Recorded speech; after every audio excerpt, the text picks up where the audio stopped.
মানুষটা নিজের সম্পর্কে এত উদাসীন, সেই মানুষটা আসলে কেমন পথ চলতে চলতে মানুষের জীবনে প্রাপ্তি আমরা মিলিয়েই আলহামদুলিল্লাহ ভালো আছি। আর জীবন চলতে চলতেই শিখেছি যে মানুষটাকে উপলব্ধি করতে পারবো, সে যে জিনিসটাকে ভালোবাসে সেই জিনিসটাকে যদি আমি ভালোবাসি তাহলেই তার কাছাকাছি যাওয়া যাবে। অসম্ভব কাজ পাগল একজন মানুষ, মানে এরকম কাজ পাগল ম্যাক্সিমাম টাইম উনি একটা চিন্তার মধ্যে থাকেন সবসময়।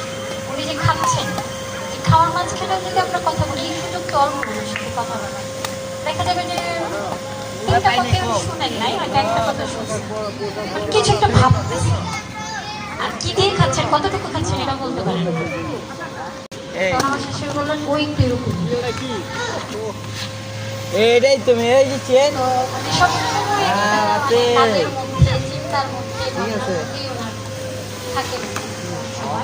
অফিসে তো থাকেন, অফিসের বাইরে যখন বাসায় আসেন, বাসায় আসলেও আমরা খুব অল্প সময় পাই, কিন্তু আমরা এই 19 বছর 8 মাস প্রায় কিছুদিন হয়ে গেল আমাদের সংসার জীবন।